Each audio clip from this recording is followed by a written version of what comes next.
Hey, what's up guys? In this video I want to talk about a few viewport tricks that I think you might find pretty useful.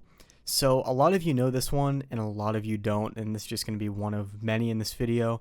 I get this question almost every other day, and understandably so because some people might be new to the channel or whatever, but a lot of people ask me, how do you get this slight highlight on the edge of your models? This is one of the most frequent questions I get. It's really easy. You go up here and you turn on cavity. That's it. You can turn on shadow as well. You can't really see much of an effect unless you have a more concave type of cut in there. But yeah, that's basically how you get the cavity option to get those nice highlights. But that's not the only thing I wanted to show here. I wanted to kind of expand this video and show a few other cool viewport tricks I think you might enjoy. So the first one, if you have multiple collections in here, some of you may or may not know that you can actually change the color of these little collection boxes. You can right click and then choose a different color. Maybe you have a certain color matching for different objects. Maybe you want your cutters to be like green and your main collection to be I don't know, blue, whatever you want. And you can go back in here and click the X button in the case you want to make it back to the default white color. So that's pretty cool. One option I didn't really know about till recently. Another cool thing you can do is you can actually flip this bar to the right hand side.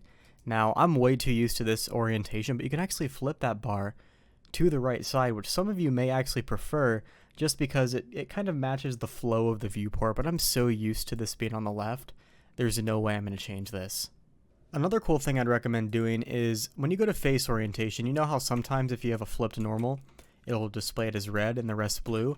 Well, I don't like having the blue color, it's just annoying, and I don't care about the blue color, I just want to see the bad area. And you can actually do that by going up here. Let me switch to my different view here. There we go. You can actually go to Edit, Preferences, and if you go to Themes, 3D Viewport, you can change the face orientation front alpha value down to 0, so that way you don't actually see any of that blue color. You're only going to see the red for the incorrectly oriented normal. So that's a pretty cool one I'd recommend using. Another cool thing you can do, let me turn on screencast keys, it's always good to show what I'm pressing.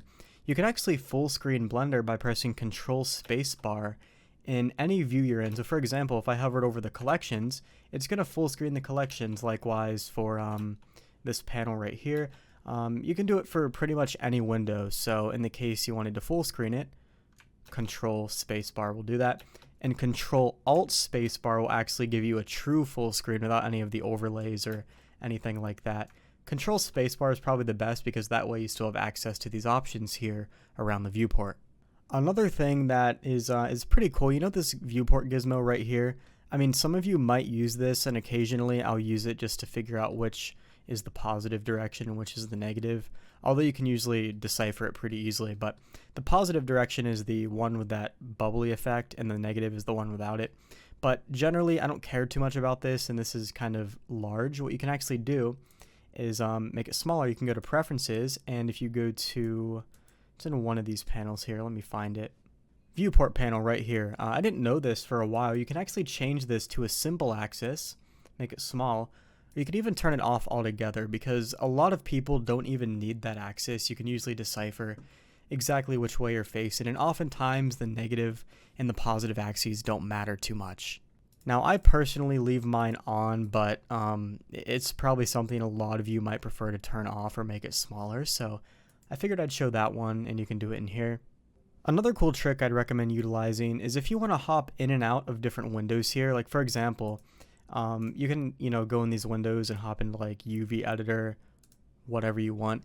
Now an easier way to hop into these different windows is to go up here and click the drop down. Now you could click the drop down, or you could just use the hotkey right here. So for example, Shift F3 will take you to the shader editor, and Shift F5 will take you to the 3D viewport. So once you kind of get the muscle memory, you can just hit Shift F5, Shift F3, and quickly hop in and out of these menus. So if you're trying to tweak a node, go back and preview it, tweak a node again, it's oftentimes easier to just hit the hotkey on your keyboard than go to these drop downs or panels every single time.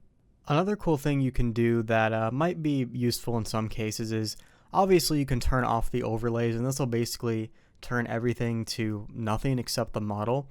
So you can actually customize this overlays panel. So for example, a lot of times for my YouTube thumbnails, what I actually do is I disable the 3D cursor in the origin point. So maybe I have like a YouTube thumbnail, maybe I run a cut and this is like my thumbnail or something, right?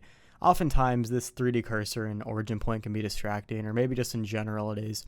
You can actually turn these off in here, 3D viewport, origins. You can kind of customize exactly how you want this. You could turn off text info. You can really customize the entire scene here. You can turn off the axes. In general, what I do is I just turn off everything by clicking that button. It'll disable everything, but you can actually customize the different areas you want to turn off. And I think my final trick would be the splash screen. So oftentimes, if you hop into a new Blender scene, you'll have a splash screen. Let me reopen it.